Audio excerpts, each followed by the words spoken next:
সিজদায় মাথা রেখে ৪১ বার এই দোয়াটি পড়ুন। আপনার মনের সকল ইচ্ছা পূরণ হবে ইনশাআল্লাহ। প্রিয় ভাই ও বোনেরা, আপনি যদি সিজদায় মাথা রেখে এই দোয়াটি ৪১ বার পাঠ করতে পারেন, তাহলে ইনশাআল্লাহ আপনার মনের সকল ইচ্ছা পূরণ হবে। আমাদের মনে অনেক সময় অনেক ইচ্ছা থাকে, অনেক আশা থাকে, অনেক আকাঙ্ক্ষা থাকে। আমরা আল্লাহ তাআলার কাছে এত বলি, এত চাই, এরপরও দেখা যায় আল্লাহ তাআলা আমাদের সেই মনের ইচ্ছাগুলো, মনের আশাগুলো, মনের আকাঙ্ক্ষাগুলো পূরণ করে দেন না।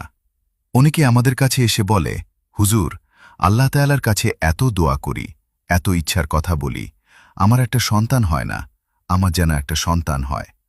আমার ব্যবসায় উন্নতি হয় না, আমার ব্যবসায় যেন ভালো উন্নতি হয়। আমার সংসারে অশান্তি, আমার সংসারটা যেন সুখের হয়। এই ধরনের অনেক ইচ্ছা থাকে, অনেক আকাঙ্ক্ষা থাকে। আল্লাহ তাআলার কাছে অনেকবার বলি, অনেকবার চাই, অনেকবার দোয়া করি, এরপরও হুজুর, আমার সেই দোয়াটা আল্লাহ তাআলা কবুল করছে না। আমার সেই দোয়াটা আল্লাহ তাআলার দরবারে কবুল হচ্ছে না। এই ধরনের কথা অনেকেই আমাদের কাছে এসে বলে। প্রিয় ভাই ও বোনেরা, আসলে আল্লাহ তাআলার কাছে কিভাবে চাইতে হবে, কিভাবে দোয়া করতে হবে, কিভাবে মনের আশা ব্যক্ত করতে হবে, এটাই আমরা জানি না। এই জন্য প্রিয় ভাই ও বোনেরা, আসুন আজকে আপনাদের শিখিয়ে দিব কিভাবে আপনারা আল্লাহ তাআলার কাছে দোয়া করবেন এবং এই দোয়া করার ফলে আল্লাহ তাআলা আপনার সকল ইচ্ছা পূরণ করবেন ইনশাআল্লাহ। প্রিয় ভাই ও বোনেরা, সেটা হচ্ছে আপনি এশার সালাত শেষ করে আপনি সেই একই স্থানে প্রথমে সিজদায় যাবেন। এরপর আপনি এই দোয়াটা সিজদারত অবস্থায় ৪১ বার পাঠ করবেন। দোয়াটি হচ্ছে, ইয়া কাবীরুফি আমানিল্লাহ।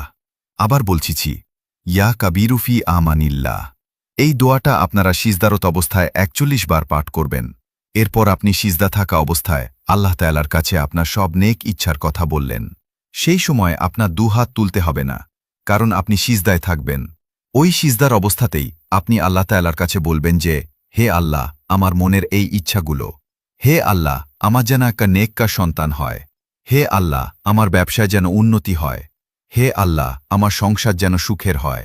এই ধরনের আপনার যত মনের ইচ্ছা থাকবে, যত আকাঙ্ক্ষা থাকবে, আপনি আল্লাহ তাআলার কাছে দোয়া করবেন। তাহলে দেখবেন ইনশাআল্লাহ আল্লাহ তাআলা আপনার মনের সকল ইচ্ছা পূরণ করে দিবেন। মহান আল্লাহ তাআলা আমাদের সকলকে এইভাবে দোয়া করার তৌফিক দান করুক। সকলেই পড়ি আমিন। ভিডিওটি দেখা হলে কমেন্টে আলহামদুলিল্লাহ লিখে শেয়ার করে অন্যদের শেখার সুযোগ করে দিবেন। ইনশাআল্লাহ এর বিনিময়ে আপনিও অসংখ্য নেকির অংশীদার হবেন।